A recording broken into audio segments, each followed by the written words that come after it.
Hey guys, welcome back to my channel. In today's video, I'm not going to be able to edit. I recently broke my laptop. It's been a long time coming. I didn't realize how long I had it for, but I've had it since like before I started college. So I think it was time. It was slow, it was laggy, but the Diet Dr. Pepper that I spilled on it was like the final straw. So that's really unfortunate. I was panicking because I can't really afford a laptop like just out of pocket right now. But my parents said they have an old laptop that my brother like gave to them because he got a Dell. So I don't know, I guess a Dell laptop. And I guess he just left a MacBook there. So they're going to ship it to me, which is so amazing. I didn't even know they had a spare laptop. So I'm really glad that I don't have to, you know, worry about paying $1,000 or $1,200 for a new laptop. So yeah, the next few videos are not going to be edited. And I know I got a request from Blushing Mang. I'm sorry if I'm saying that wrong. Please correct me down below to do a video about my everyday makeup routine, which I thought was so nice because I don't know, I didn't think anybody would care about that. And I definitely want to get that out to you. I don't know exactly when, but it's on the to-do list. And I definitely want to wait once I get my laptop in the mail because that's going to require a lot of editing. There's going to be a lot of empty space of me blending eyeshadow and stuff that's going to be boring to watch. So it's coming. If you guys have any other video requests down below, if you guys have any other video requests that you would like to see, let me know. But for now, I have a lot of things that I want to film. It's just a matter of setting aside the time. I still have a full-time job, so just want to disclaim that. I think those are all the things I wanted to mention. I did get a haircut. I don't know if you guys noticed, but my ends were ridiculously dry. It was so embarrassing. So we're out of the trenches now. I went and got some like long layers, curtain bangs, okay. And the dogs, you know, they stop barking and then they start up again. So please disregard that. They are not my dogs. Okay. So from Bath & Body Works, I picked up Pastel Skies, and this packaging is stunning, you guys. I love clouds. I love pastels, especially pink and blue and purple. So this has notes of soft cloud berries, pink sponge sugar, and coconut musk. I smell all of those. So basically the story with this is that I was sleeping over at my Thea's house. My mom was in town. It was just easier that way. And she had Pastel Skies in the shower gel and the body cream. And I put it on my skin. I mean, I asked her permission. And I put it on my skin and I just felt like it smelled so amazing. Like the coconut really came out for me. Not in a sunscreen way. It is musky, but it's also creamy. This could go with so many things, you guys. Like any cotton candy perfume, any berry perfume, like Burberry Her. This could go perfectly with cloud. My favorite combo was Wonderland Peony. That's gonna be in an upcoming video, like my favorite layering combinations. Because that has a cotton candy note. So I feel like it just enhances it and just gives it something. This is one of my most versatile fragrances. I will say the body mist, I mean, this goes for most Bath & Body Works products, but like this does not last long on me whatsoever. Like 1 to 2 hours and it's gone. Like for the past 2 days since I got it, it's like my new shiny toy. So I'm trying to wear it all the time because I love it.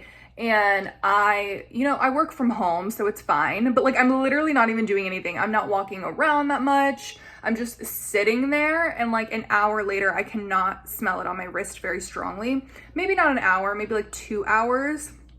And then I have to reapply again. And I put so much on, you guys. Like I'm an oversprayer, unless it's a beast mode fragrance. But this is not. This is so faint. Not faint. When you first put it on, it's very, like, it makes a statement. It's not like whipped berry meringue where it's very hard to smell. You get those, I would say the berries are like strawberries or raspberries or kind of like a red berry. I don't want you guys to think it's like deep and dark or anything like that. This is very summery, so it makes sense that it was released in like Easter time. Very sexy. Like, I honestly wish this is how Charosta 68 smelled. I honestly think if Sol de Janeiro put this out, then people would be losing their minds about it. But since it's Bath & Body Works and it was kind of like an Easter collection, I don't know. I think it kind of got swept under the rug. But yeah, I did not like the Tutti Frutti Jelly Bean one, but this one is amazing. I think they're back at mowing the lawns. That's just amazing since I can't edit this video. Let's move on. to Valentino Coral Fantasy. So I was excited about this one because I own Donna Born Aroma. I like it. I'm not obsessed with it, but I like it. And I was hoping it would be better. I love kiwi as a note. However, you know, there's kiwi in fantasy. I think everybody knows how that smells. And I feel it's kind of drowned out by like the white chocolate and the cupcake and all of the other notes to where you can't tell how tart the kiwi is in that fragrance. But in this, it's like a sour kiwi. So if you've ever eaten kiwi, it is pretty tart in my opinion, and I love it. It adds a nice crunch and a nice citric flavor. But the smell of it is very intense and sharp in this fragrance.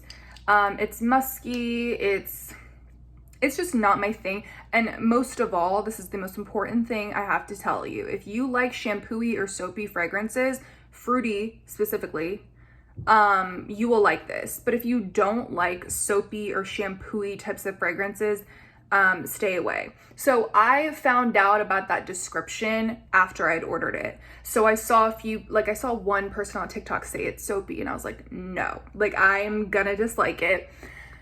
And then, you know, as more reviews started pouring out, everybody was kind of sharing that same sentiment. And, you know, as soon as it came in, they were right. It is very soapy. Not in an offensive way. Actually, if this was a soap, maybe I would like it, you know, because it wouldn't linger on my skin too long. But this is like one of those scents where it's like, I don't know, you don't want to smell like shampoo. Like you don't want to smell, and it's like a drugstore shampoo. No shade to the drugstore shampoos.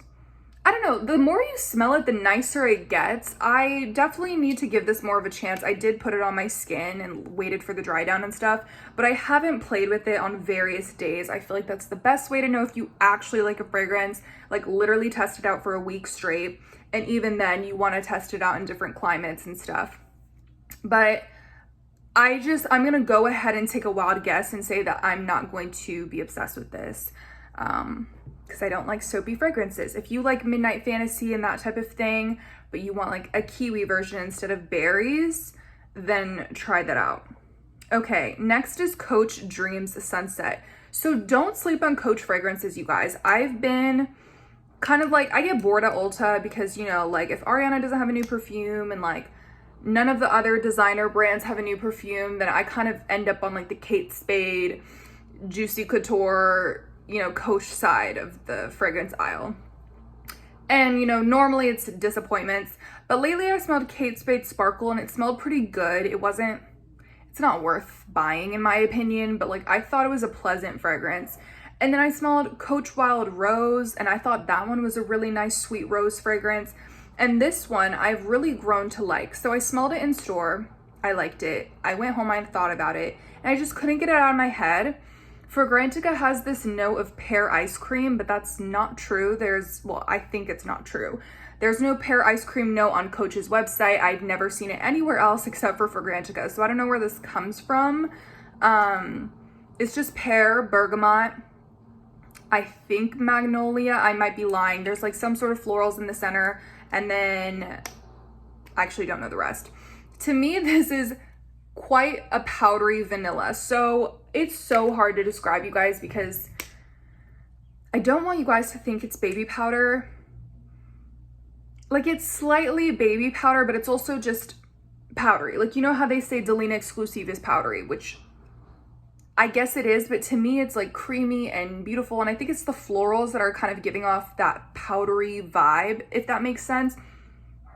So something about this, you know, I get where people are coming from when they say it's baby powder, but anyway, I like this. This is a really good vanilla. The pear is not strong. It's not like this intense La Belle or even Pear Ink. It's not a very obvious pear, but the more you smell it, you can kind of understand. It's like a dessert pear, like pear and vanilla, like a pear vanilla.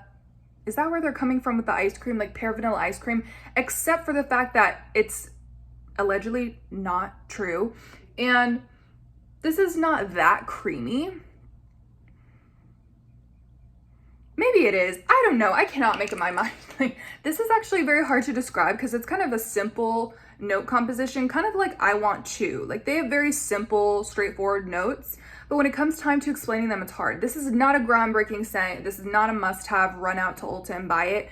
But I do say, like, next time you go to Ulta, if you're kind of bored by what's there, or you just want to smell something new that you've never smelled, smell this and don't just stop there. Put it on your skin and see if you like it.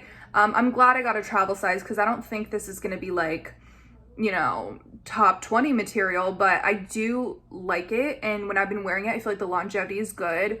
And I've been loving mixing this with Gentle Fluidity Gold, not the real thing, but my dupe. And they just go so well together.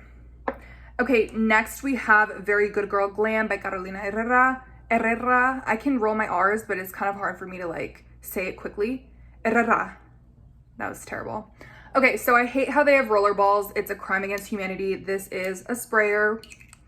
But anyways, I've gone through a little journey with this one. As soon as I smelled it, I was like, no, ma'am. Now I like it. It's very, very, very tart and sour in the beginning. It reminds me a lot of Very Good Girl. So a lot of people were thinking like, what's going on with these notes? Because this is cherry, this is almond, rosewater, lily. And then the original is lychee, right? Red currant maybe? Rose. So they both have rose. But they were just very different compositions and people were thinking that they were going to smell nothing alike. But this is like a true flanker where it smells very similar to the original, just adjusted a little bit. I don't think you need both. However, some people didn't like VGG and some people love this one, so it's up to you. I will say I went back and forth. Like I thought I liked VGG more, but I don't know. I kind of like this one. This is a very sour cherry pie. I want to say pie because there's something sweet to it too. So it's sour cherry, like way more sour than Lost Cherry. It's just different. Like it's not like Scandal by Night. It's not like Lost Cherry. It's not like Sugar Cherry Crisp from Bath & Body Works. Actually, that one is like a cherry pie, but this one is less cough syrupy than that one. This one is less sweet than that one, if you guys understand that point of reference. Yeah, and also I'll say it sweetens up in the dry down. So I'm kind of contradicting myself, but it's very, very sour and tart at first. Smells a lot like Angel Nova, except Angel Nova is a little too obnoxious for me. They take it like Mugler style. They made it extremely tart. This is a step below that, but it's still sour. It reminds me of the lychee in Delina's. It reminds me of the lychee in Angel Nova. It reminds me of the lychee in VGG. But it's not lychee, but it smells very similar. Like the way that the cherry in this performs is just as sour as that lychee. Okay, and almond, no. I mean, I'm not getting that. Like, I know almond notes, and I'm just not getting that, like, powderiness. I'm not getting that amaretto. I guess, you know how almond kind of smells like cherry? Maybe it's just mixing in and it's very indistinguishable, but there is something sweet in here. I think there's tonka bean, so that's probably what is making it sweeter and a little more wearable as it dries down. So that tartness does go away. Anyways, you guys, wait for these to pop up in store. I recently found it in store, so you don't have to worry about blind buying anymore. At Ulta, try it on your skin. Very similar to VGG, excuse me, but you may prefer one over the other for something very minute. It's just up to you. Everyone's noses are different, so yeah, that was all for my haul video. I hope you guys enjoyed, and I will catch you guys in my next video. Bye.